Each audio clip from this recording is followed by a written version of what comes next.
Magandang buhay po sa inyo mga kahabi. Nito ulit si Kuya Lito. So isang napakagandang buhay na naman na binigay sa atin ng Panginoon ngayong umaga. So ito po, kung nakikita nyo sa akin, ito po ay isang panlaban. So ayan.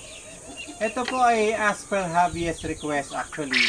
Marami kasi sa akin nagtatanong kung ano raw ba yung pwede nilang panlinis ng kanilang mga mini pond o yung kanilang mga maliliit na fish pond. Kasi sa totoo lang, marami tayong mga ko-hobbyist na may mga fish pond na hindi nila alam kung paano ito linisin. Kaya nga po, gumawa tayo nito, sample pa lang po ito ha, hindi pa to pang commercial kasi ito po ay nilagyan ko pa ng plug. So may plug po ito, mayroon siyang 8 meters ang haba. Pero in a future, kapag po ay ito ay talagang dinevelop natin, meron tong battery para at least wala pong hassle, yung wala kayong mahabang kable na nakikita. Then ano ba ito?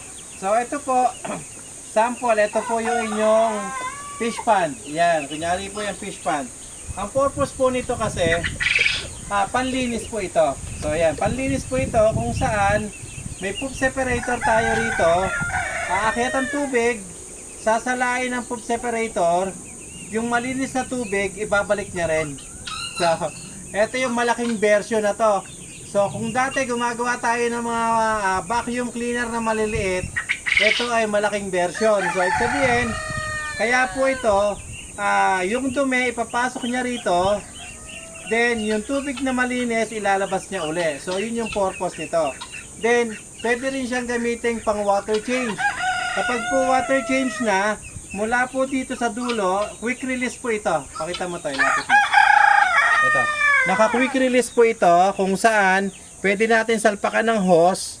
Ito po, tapos i-on to. Yan, pag naka-on na po yan, ilalabas nyo na po yung tubig na madumi. Kung talagang tingin nyo madumi yung tubig, re-recta nyo naman na rito para yung tubig po mula sa baba, ibababa niya. Pero pag ito po, in-on natin, ano ba ito yan? Sinwitch ko, papaganyan, ang tubig po sasalain, ilalabas dito lahat. So, ganito po. Ipa-plug ko muna po ito. Yan, ipa-plug ko po ito para so, ipa-plug natin, yan. So, dito may ginawa po ako, may switch ako dito. Ito.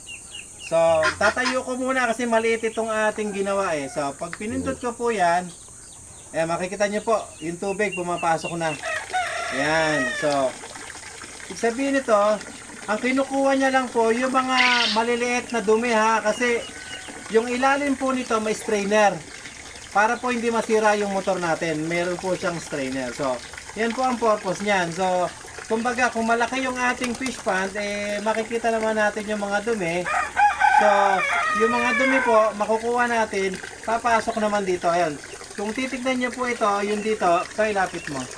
Yan. Makikita niyo po yung mga small particles po. Yan, yan. May iwan po lahat yan dyan.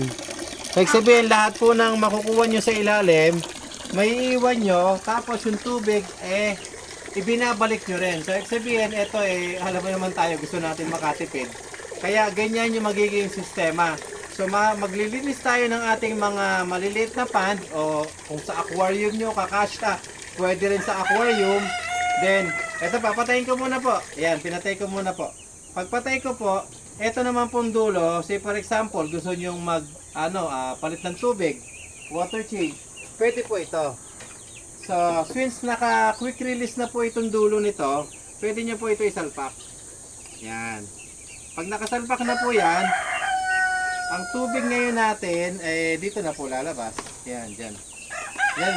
Sa labas na po lalabas yung ating tubig. Yan. Ganyan po. So, pag inon ko, nakita niyo po, ito po. Ayan. Dito na po ngayon lalabas ang tubig. Yan, ito na po yung tubig. Yan, dyan na po. So, sabihin ito, kapag gusto nating mag-water change, yan yung purpose niyan. Kaya, kung makikita nyo po, rekta, bumababa ang tubig, dire-diretso na po dito yan. Yan, tapon na po yan, kung talagang madumi. So, kung talagang madumi yung pan natin, ganyan yung mangyayari. Pero pag gusto nyo pong linis at balik ang tubig, yung nga, dito natin palalabasin sa kabila. So, pag ito naman po, ayan. Sa kabila, dito naman lalabas ang tubig. So, pwede ko rin naman tanggalin tong aking quick release. Yan. Kaya nga, ito po ay sample lang. Actually, hindi pa to pang commercial.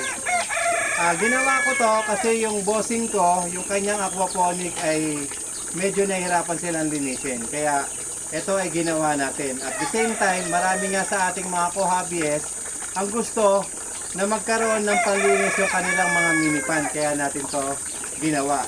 Kaya nga po, ito ay kumbaga pilot run pa lang. So, dadalahin ko to doon sa kay bossing at testingin natin kung maganda yung magiging performance. Pero for now, nakikita ko na okay naman.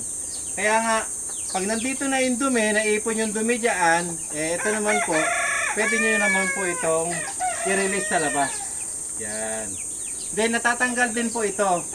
Ito pong ating poop separator ay natatanggal kapag gusto nyo pong linisin anyway. Yan. Kasi yung mga ginagawa ni Kuya Lito, sooner or later, ito po. Makikita ko sa inyo. Yan. Natatanggal po itong ating poop separator na hihiwalay natin. Yan po. Salamat po at magandang buhay po sa inyong lahat mga kahabi.